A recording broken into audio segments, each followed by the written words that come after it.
দর্শক, দেশে ভয়াবহ রূপ নিয়েছে ডেঙ্গু পরিস্থিতি। এ বিষয়ে বিস্তারিত জানাতে চট্টগ্রাম থেকে আমাদের সাথে যুক্ত হচ্ছেন আমাদের আরেক সহকর্মী সাইফুল মাহমুদ।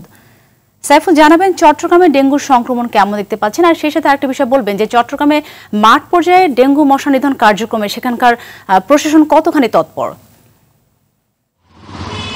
জি, সাথী আসলে যেমনটি বলেছেন, নগদের সর্বোচ্চ বার 167 টাকা রিচার্জে পাবেন 1 লাখ টাকা পুরস্কার। আরো আছে প্রতি সপ্তাহে পুরস্কার ও ক্যাশব্যাক। চট্টগ্রামে ডেঙ্গু পরিস্থিতি খুবই ভয়াবহ। গত 24 ঘন্টায় এক নারীর মৃত্যু হয়েছে এবং সেই সাথে 40 জন আক্রান্ত হয়েছে। এবং এই চলতি বছর টোটাল মারা গেছে 40 জনের মধ্যে 21 জন কিন্তু নারী, 4 জন শিশু, বাকিরা কিন্তু পুরুষ রয়েছে। এবং এই চলতি মাসে কিন্তু মারা গেছেন 15 জন। এবং এই চলতি বছরের মধ্যে এই সর্বোচ্চ মারা গেছেন এই মাসে, এবং এই মাসের আরো কয়েকদিন বাকি রয়েছে। এর মধ্যে আসলে কি ঘটে তা বোঝা যাচ্ছে না।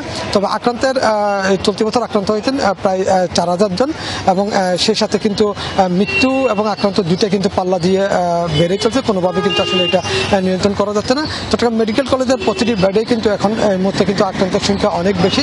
আমরা কথা বলেছেন পরিচালকের সাথে, তিনি বলছেন আসলে তিনি এর আগে 2টি ওয়ার্ডকে ডেঙ্গু ওয়ার্ড ঘোষণা করেছিলেন। পরবর্তীতে রোগীর চাপ বেড়ে যাওয়াতে তিনি আরেকটি ওয়ার্ডকে ডেঙ্গু ওয়ার্ড ঘোষণা করেছেন, এবং যারা খুবই মুমূর্ষু অবস্থা আসছেন তাদেরকে কিন্তু তিনি সর্বোচ্চ সেবা দেওয়ার চেষ্টা করছেন। নগদের সর্বোচ্চ বার 167 টাকা রিচার্জে পাবেন 1 লাখ টাকা পুরস্কার। আরো আছে প্রতি সপ্তাহে পুরস্কার ও ক্যাশব্যাক।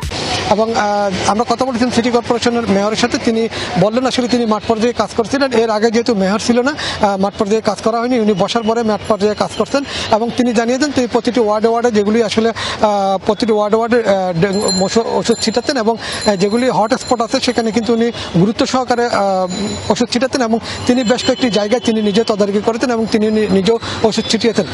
তবে সিভিল সার্জন জানিয়েছেন আসলে সচেতন না হলে কোনোভাবেই কিন্তু সম্ভব না ডেঙ্গু পরিস্থিতি নিয়ন্ত্রণ করা। সবাইকে সচেতন থাকতে হবে। সাথে এই ছিল আমার কাছে সর্বশেষ তথ্য। ধন্যবাদ আপনাকে।